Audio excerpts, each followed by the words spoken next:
Hey there. Subscribe to my channel. And also press this bell icon, so you never miss any new updates, cause whenever we upload new video you will get a notification on your phone. In all of the chaos regarding the nomination of Judge Brett Kavanaugh, we should remember one simple fact. If Kavanaugh were pro-choice, he would have been confirmed with 100 votes.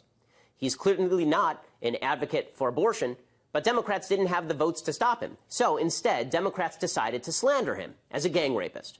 Remember, Democratic opposition to Kavanaugh started not with Christine Blasey Ford, but with women in Handmaid's Tale outfits occupying the Senate confirmation hearing room, and pro-abortion protesters being dragged out of the Senate Judiciary Committee. It's not a shock that Planned Parenthood, the organization responsible for hundreds of thousands of abortions per year, openly threatens senators in poetry. Quote, "Roses are red, violets are blue. Senators vote no on Kavanaugh, or else we're coming for you. Hashtag National Poetry Day, hashtag Stop Kavanaugh." Now that's romance. Abortion, to the vast majority of the political left, is a sacrament. It's not merely a political issue. It is a defining character issue. If you are pro-abortion, you're a good, generous, decent person who values women. If you are pro-life, you are an evil, repressive, nasty person who wants to control women's bodies. It's that view that leads to incidents like this one, in which a pro-life advocate was kicked in the face by a pro-abortion nutcase this week. It's a baby. If someone was raped and she gave birth and she decided to kill her 3-year-old child. I meant to get your phone! The pro-abortion movement suggests that pro-lifers are extreme. In reality, the extreme position on abortion is held by the Democratic Party. Their platform calls for legal abortion all the way until point of birth. But pro-abortion extremists get away with their rhetoric because they use euphemistic language to describe what exactly abortion is. In fact, the word abortion is itself a euphemism. The procedure of abortion isn't an anodyne polyp removal. It involves doing terminal violence to an unborn child. Ignoring that fact allows abortion advocates to avoid looking reality directly in the face. So, for just a few moments, let's look reality in the face. This is a picture of a 19-week-old baby. This is a human child. This is not a ball of goo. This is not a cluster of cells.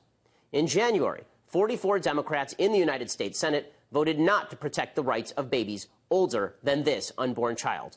Only 3 Democrats, Joe Manchin, Joe Donnelly, and Bob Casey, voted to protect children at 20 weeks. Only 2 Republicans voted against such protection, Susan Collins and Lisa Murkowski. Take a good look at that baby. That is a human being with 0 rights, according to the mainstream of the Democratic Party. And human life doesn't begin at 20 weeks. This is a picture of a baby at 12 weeks, barely 3 months. You can see this baby with his hands near his chest. This is not a cluster of cells. This is not a ball of goo. His genitalia have already been formed. His liver and spleen produce red blood cells. This is an unborn human being. Not a single federally elected Democrat would vote for an abortion ban that would protect this baby's life. And life doesn't begin at 14 weeks. This is a picture of an unborn human being at 8 weeks. You can identify the head of this unborn human. You can see where the small buds are forming for arms and legs. But guess what? Life doesn't begin at 8 weeks either.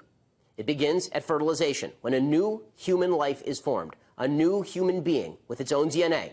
This human being is not its mother. It is not its father. It is not a polyp. If we found a human embryo on another planet, the headlines would rightly scream, "Human life found on Mars."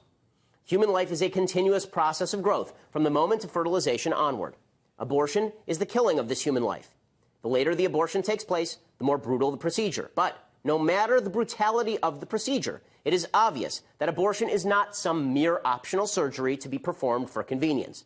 And it's even more obvious that those who want to protect the lives of the unborn aren't trying to control women's bodies.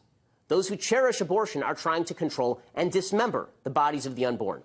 Think about that next time you see a radical feminist in a Handmaid's Tale outfit suggesting that you'd better respect her right to carve apart an unborn baby in the womb, or you're some sort of fascist. No more euphemisms.